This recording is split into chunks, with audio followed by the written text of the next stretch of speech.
Well, I'd like to start by thanking all of you for coming, thanking the committee for inviting us, and thanking Marianne for providing an overview.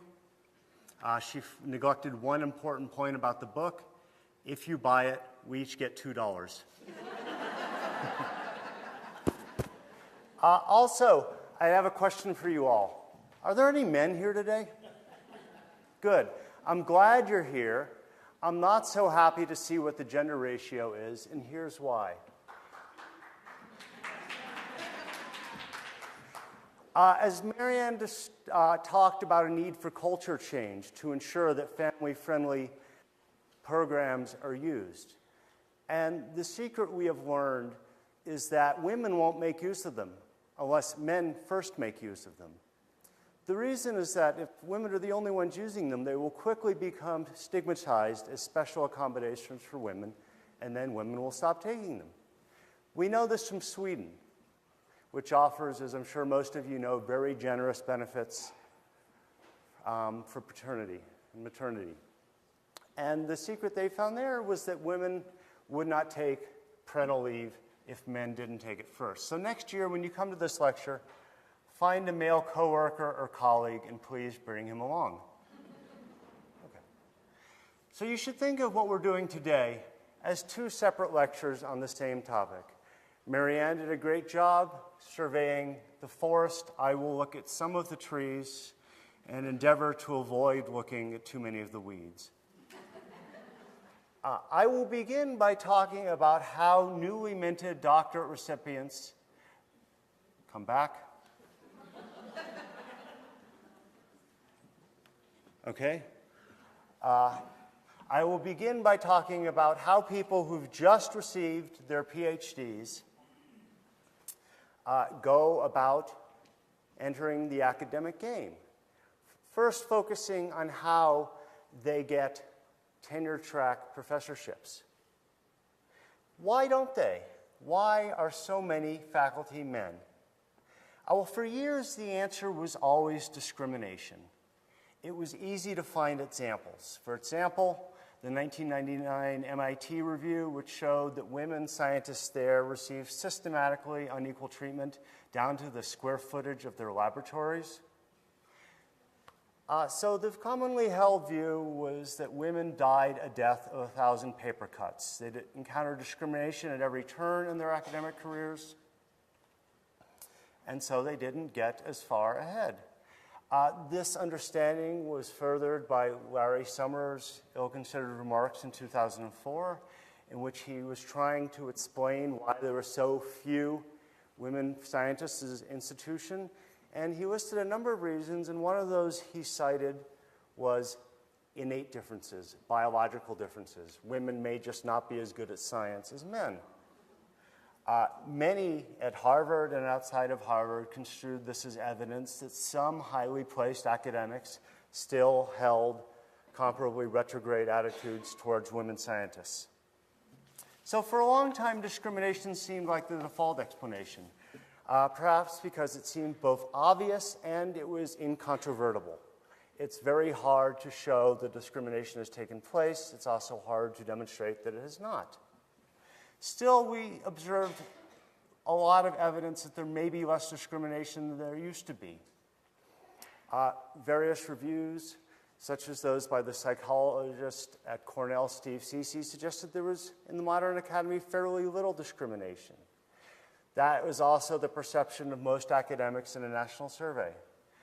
So we turned our attention to the role family might family might play in explaining why there are so few female academics. Now, one obvious place to start was the fact that academia works on a male career model. So let's think about that for a second. If you are a woman intending to pursue an academic career, when do you have children? As an undergraduate, well, you're too poor, you don't feel like subsisting, feeding your children only top ramen, your lives are too unsettled.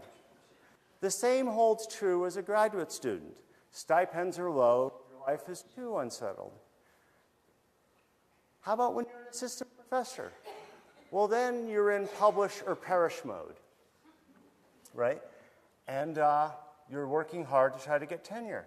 So from a career standpoint, that would seem like the most obvious time to start having kids. But by then, as Mary Ann pointed out, you're too old. As I'm sure most of you know, the chances of birth defects are much higher after you're 35. I'm going to skip the first slide because Mary Ann already presented a prettier version of it and go straight to the second one. This is looking at census data and shows when women academics, male academics, and American men and women in general are most likely to have children. And so you see that women are most likely to have kids in that 35 to 39-year age range. That is, at a time when it becomes much more biologically uncertain. That is the product of a male career model. We have data from the University of California that say pretty much the same thing. It's some good evidence about why it's hard to have a family with an academic career. We have a lot of evidence of this if we examine forum posts at the Chronicle of Higher Education. I've read there that it's common advice for women to take off their wedding rings when they go on academic job talks. I learned there also what pump and dump meant. Is that clear to everyone? I didn't know what it meant. It means you pump breast milk if you're lactating and get rid of it, so it's not obvious when you're on your academic job talk.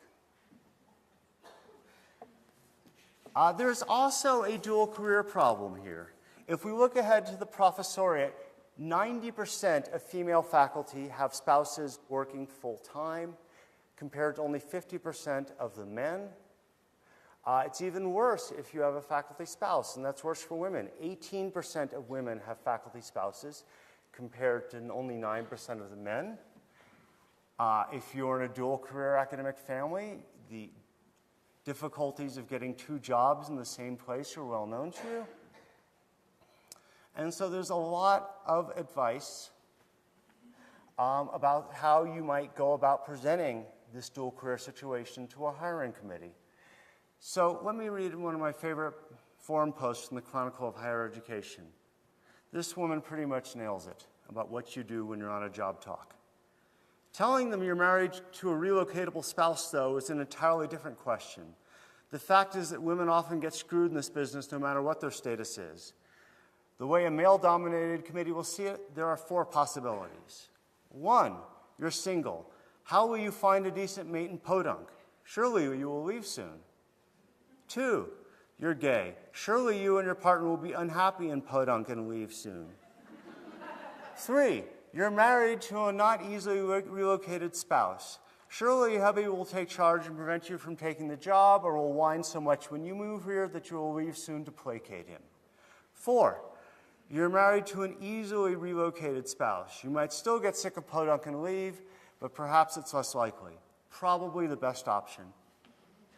Indeed, a book called Ms. Mentor's Impeccable Advice for Women in Academia goes so far as to advise women job candidates to tell search committee members that their husbands are employed as freelance writers. I'm not making that up. Okay.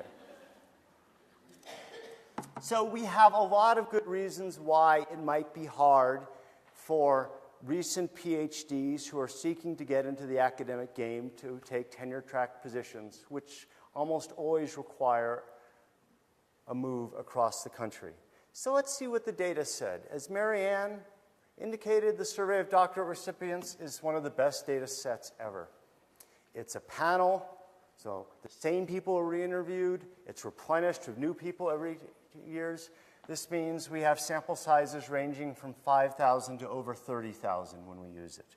So great longitudinal data.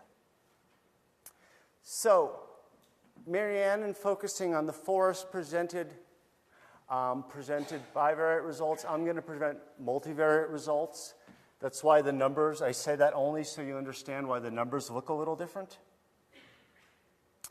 So when we look at what the gender difference is in determining who gets tenure-track positions after controlling for a variety of factors, we learn that women are 7% less likely than men to get tenure-track jobs out of graduate school.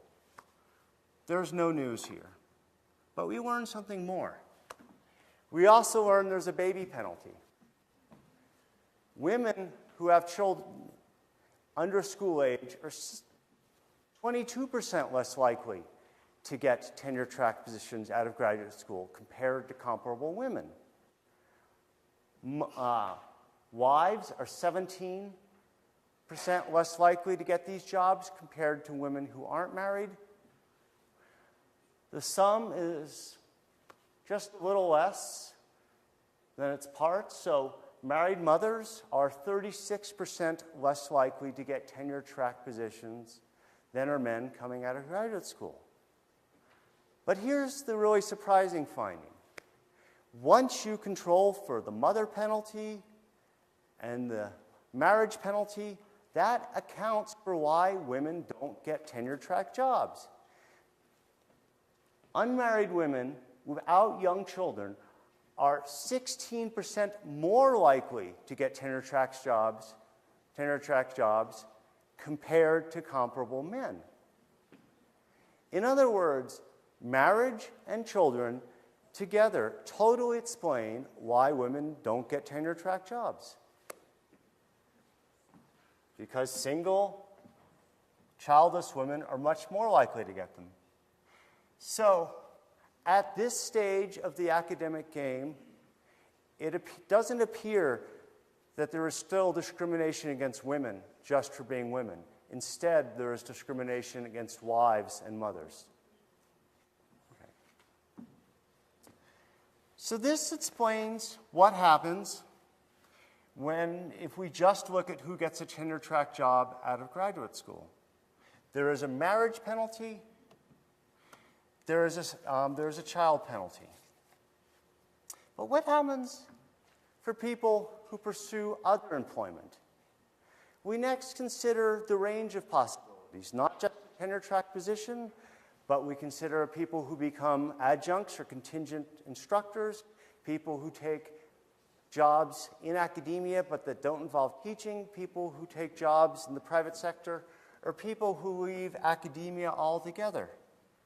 Where do people go, and where do women go? Now, these numbers compare the likelihood of different employment statuses relative to the likelihood of a tenure-track professorship. Thus, women are about 40% more likely to take a non-tenure-track teaching position compared to a tenure-track position. They're somewhat more likely to take a position in academia that doesn't involve teaching, and they're much more likely to leave the paid labor force. So America, as you can see, is producing a lot of PhDs, a lot of female PhDs, investing hundreds of thousands of dollars, often per person, for women whose first step after they finish graduate school is out of the paid labor force. Okay. So, what explains what kind of women, in particular, leave the paid labor force and take adjunct teaching positions?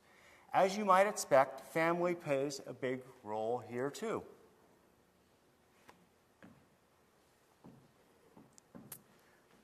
What we find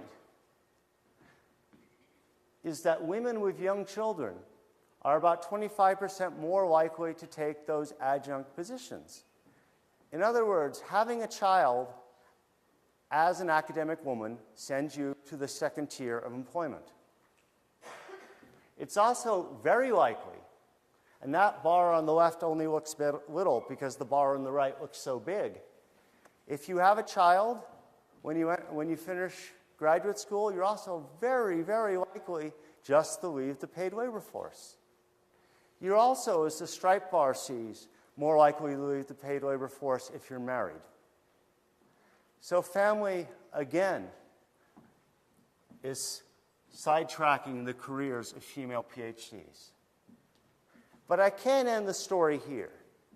And the reason I can't is it would be bad news. And I have some slightly better news.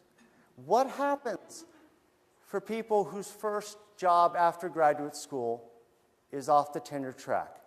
Do they get back? Do they get tenure track jobs down the road? And here the answers are very surprising. Overall, as you see by the solid bar, or the solid line, only about 25% of people who take jobs off the tenure track ever get back. But that bar is concealing a lot of variation. The most stunning finding is the thin line representing adjunct and contingent instructors. Over half of them ultimately get tenure track jobs. That was not what we expected. We had always thought that a position off the tenure track consigned you to the academic graveyard. But that's not true. Over half of those people will get tenure track jobs down the road. So it is not a professional death sentence to take that adjunct teaching position. It helps you to stay in the game, to stay close to academia. And that apparently helps you get a tenure track job later on. That's also the case if you take a non-teaching position in higher education. The people who are least likely to come back are those who take jobs outside of academia. Obviously, it's likely many of those people never intended to have academic careers in the first place. The next obvious question to ask is, who comes back? Do men or women come back? Do people with kids come back more than people without kids? And here's what we find. Marriage no longer plays a role here, but children do. Women with children over 6 are more than twice as likely to get tenure track jobs having stepped off the tenure track compared to women without kids. That's surprising. After all, older children take time. They don't take as much time as infants, perhaps, but they still take time.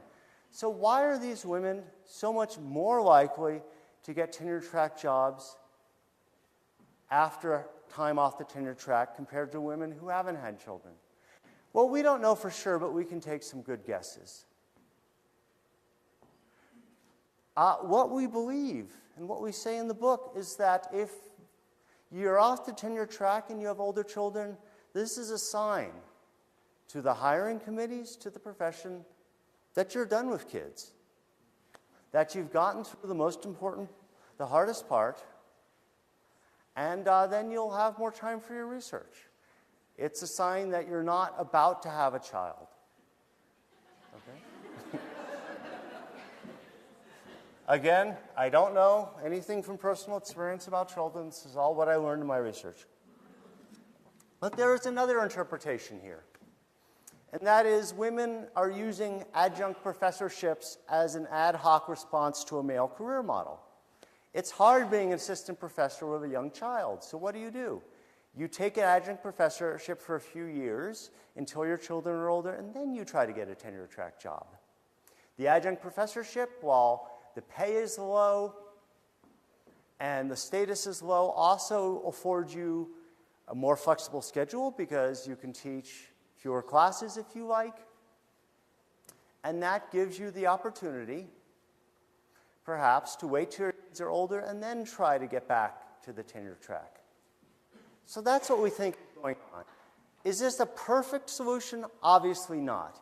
A perfect solution is one that would allow women to pursue the careers they wanted without having to take time off for children. But in the absence of that solution, this is how we think women have responded. So let me touch on a few more key professional transitions that occur later on. Marianne already talked about tenure. And so I want to go up the food chain even higher and talk about promotion to the rank of full professor. And the story here is very simple. Women are 23% less likely to be promoted to the rank of full professor than are men. At this point, kids don't matter. Mothers don't have higher or lower odds of getting that promotion. What does matter here is marriage. And you're 23% more likely to be promoted if you're married. But that's true for both men and women. Marriage, as the social science literature has amply demonstrated, seems to be good for people. They're more productive, they're happier. It's a sign that they've settled into adult roles. There's studies that show that in the private sector, married people make more money. So that seems to be the case here. Marriage is helping people get promoted, and it's helping men and women equally. At that point, academics have probably been ensconced in their jobs for several years, so we speculate that dual career issues are less salient than they were earlier on. Still, though, there's that big 23% or 21% lower promotion rate for women compared to men. Why is that? Social science has not had a lot of luck explaining that, although there's one study out of the University of Massachusetts a couple of years ago that's suggestive. And what that study shows, based just in their university, is that women are much more likely to take on major service commitments as associate professors compared to men. For example, 3/4 of the female associate professors there have had major service commitments as tenured associate professors compared to only half the men. 35% of the women, but just 17% of the men served as director of undergraduate studies there, which is a low-status, time-devouring job. Even more striking, a large number of women there served as department chairs as associates, but no men did. So is this a self-fulfilling prophecy? I don't know. But it's clear, at least at that university, that women are getting more service, and maybe that's why they're not doing the research that will get them promoted to full. I'd like to see that study replicated elsewhere with a bigger sample. Next thing I'd like to touch on is salary. It's well demonstrated that female faculty get paid less than their male colleagues. One study found that women make 96 cents on the male dollar at community colleges, but just 78 cents on the male dollar at research universities. We know it's true in society at large. Women always get paid less than do men. Now, obviously, pay is associated with rank, and so that's playing a big role. Women are more likely to be at community colleges, less likely to be at research universities where the pay is often more, not always, but often.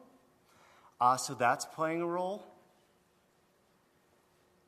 So what role do family considerations play when we look at salaries? What we find is that marriage increases men's academic salaries by 3%, but just 1% for women's salaries. So there is a marriage bonus for the reasons I discussed earlier, but men are much larger beneficiaries than women. We also find a baby penalty. Each child you have as a woman academic reduces your salary by 1%. Now, 3%, 1%, that may not seem like a lot. But as many of you in this room know, these figures are cumulative. So the raise, if you do get a raise, the raise you get is probably a percentage of the salary you already had. So if you're at a disadvantage for reasons of marriage or children, that adds up over time. So we have some older estimates from the SDR about what that means long term. We looked at salaries at retirement for data reasons. We only looked at this in the 1990s, but we found that at retirement, women had 29% lower salaries than did men. Okay, so there's a big difference here. That is in part not being promoted and in part the product of cumulative disadvantage over the years. And finally, retirement. Of everything Marianne and I have talked about today, so little little is as poorly understood as academic retirement. The finding here is no finding. Men and women academics retire at the same rate. Retirement is something that's typically under the control of the faculty member, since they can't make you retire anymore as they used to be able to do. So it's under the control of the woman and her significant other, and so we find no gender difference. We do find that married academics, both men and women, retire earlier, presumably because they want to spend time with their spouses. And academics with children, men and women, retire later, presumably because children are expensive. Okay, let me sum up quickly, so we'll have a little time for questions. What the data I've presented have shown you is one of the important reasons why women academics don't get tenure-track professorships. And the reason is family. Family formation is totally explaining the lower rate at which women get tenure-track professorships. Women with children often self-select out of academia. They're also discriminated against. Perhaps the most stunning piece of data we ever encountered was from one of the surveys we fielded at the University of California. We had a woman who reported that she told her department chair that she was pregnant with her second child as an assistant professor. He advised her to have an abortion. So with this sentiment still far too widespread in academia, it makes sense that women with children would encounter difficulties in the academic job market. The dual career question also keeps many women from accepting tenure-track jobs. Where do they go? Often into adjunct professorships. Sometimes they make it back, sometimes they don't. So a better future for men and women alike in academia would be a job model that was able to accommodate family formation and other important life events. Thank you.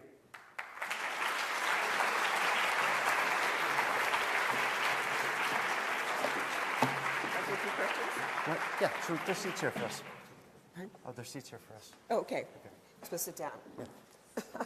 We have time for a few questions. There are microphones up there. People will have questions they would like to ask.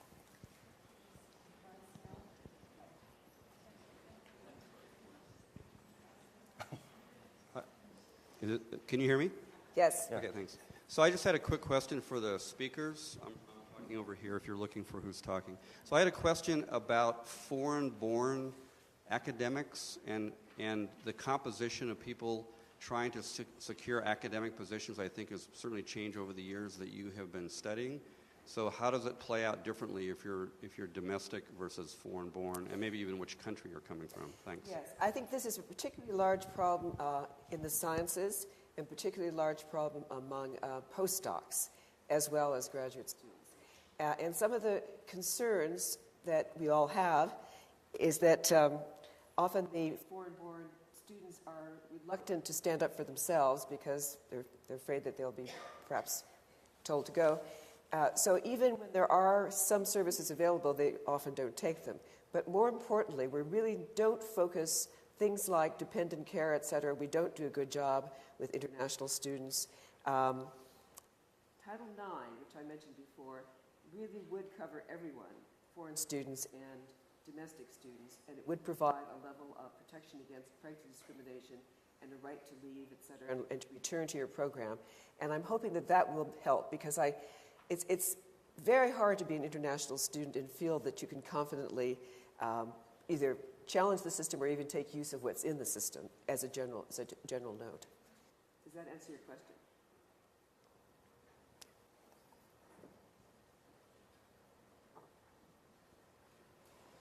When you looked at the salary differences between men and women, do you note a difference between institutions where mobilization of employees or unions has had an impact on how salaries are determined compared to institutions where that has not been the case. In other words, I know that at some institutions you have criteria and steps through which people move based on performance, as opposed to some universities where it's a free-for-all or a more laissez-faire type of system. Do you see a difference in terms of how women fare in those different kinds of institutions in terms of salary? Certainly, we don't know about the gender differences by institution. It's also a question of how you conduct that comparison. Do you just, if you look just at unionized universities versus non-unionized universities, you're going to get different kinds of schools. So a better comparison is actually matching by institution type, whether it's a research institution and so forth. That having been said, unionization produces higher salaries, and my understanding would be that's across the board for men and women alike.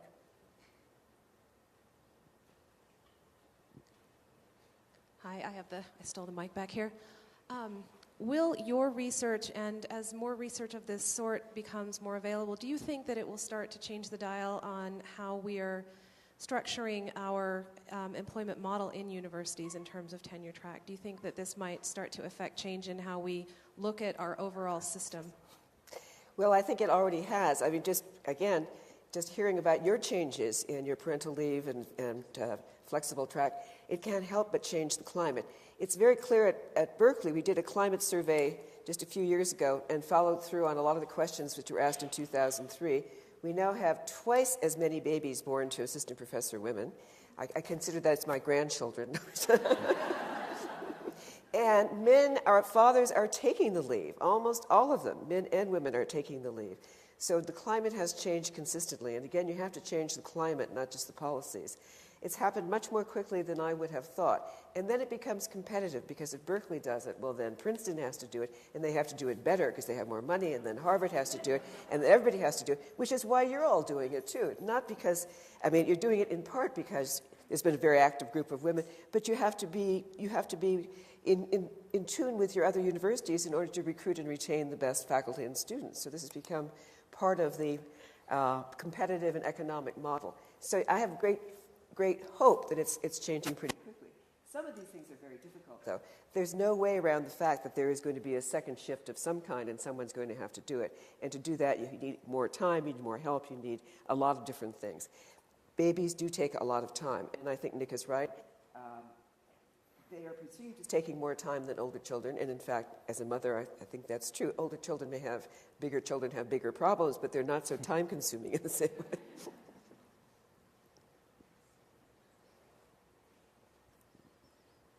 So, from your research, I gather that the best place to be in to get a tenure-track job is to be a single, unmarried lesbian.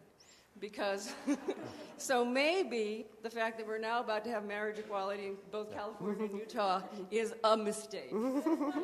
Okay, I will say very briefly that the data we have, do not, first of all, predate marriage equality in Massachusetts and other states, and another shortcoming is that they don't allow us to identify people living with partners out of wedlock. So we cannot speak to questions of sexual orientation, and that's a shortcoming of our work. We hope someone will fill that gap in the future. Yeah. And actually, we have tried with recent surveys to include questions on that, and we've had some pushback. It's still a delicate issue to be identified, or rather not, et cetera. So right now, we don't have good data, and I think Nick is right. We're hoping in the future we'll have better information. Have you looked at the differences between public and private institutions, and are there any generalizations that you can draw from your data on differences between public and private institutions? It's a good question.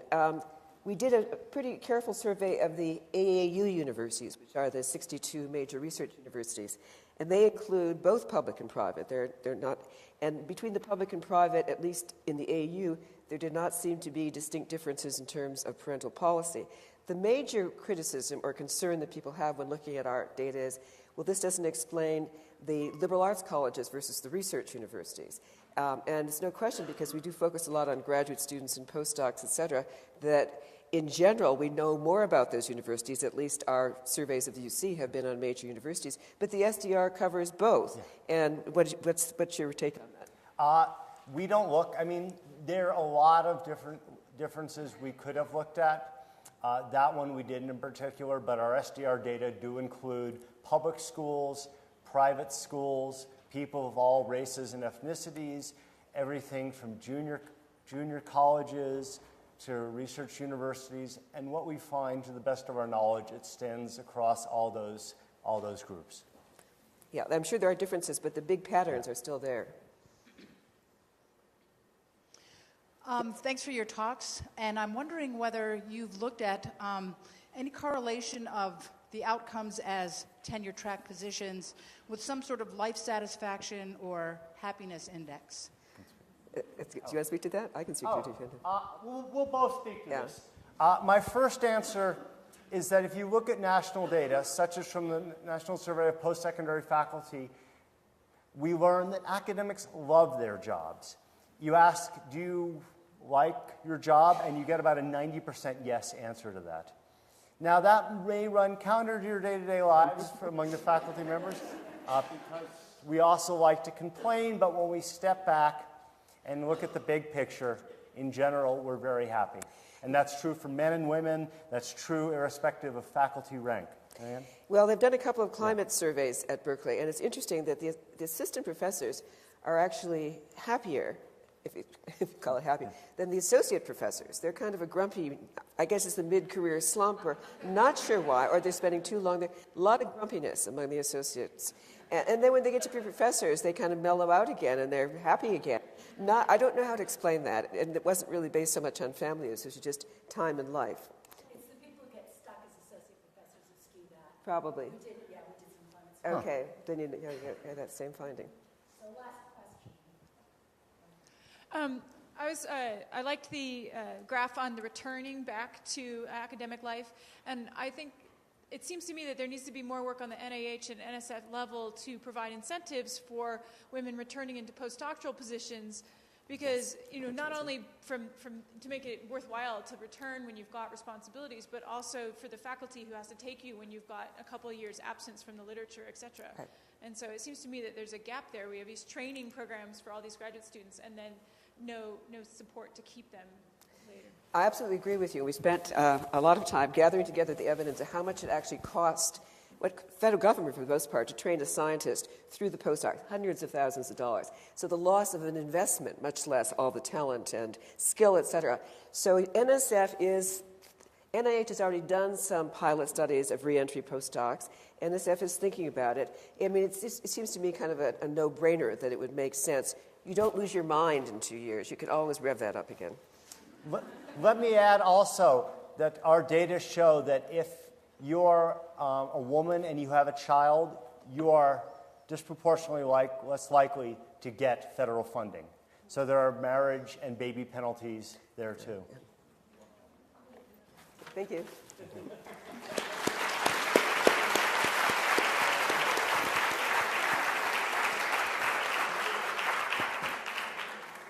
Thank you, Alison. Thank you. So much. Thank you so much. It was lovely. Thank you. Wait. Before you leave, let me please announce the breakout rooms. If you're staying for the breakouts, we have 6 breakout rooms.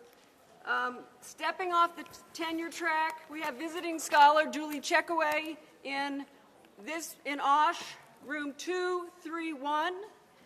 The impact of being child-free in the workplace, led by Marianne Berzins, Assistant Vice President for Human Resources, is in Osh 232. Elder Care, led by Clara McLean, Director of Professional Services at Jewish Family Services of Salt Lake, is in 233. I think this one's really good. What's Next for Me, led by Carrie Ellingson, Assistant Vice President for Student Development, is in Osh 107, so that's downstairs. Staying on the faculty track, Navigating Career and Life in Academia, led by Harriet Hopp, Professor of Anesthesiology and Associate Dean for Academic Affairs in the School of Medicine, is again downstairs in room 113. Thank you so much for coming.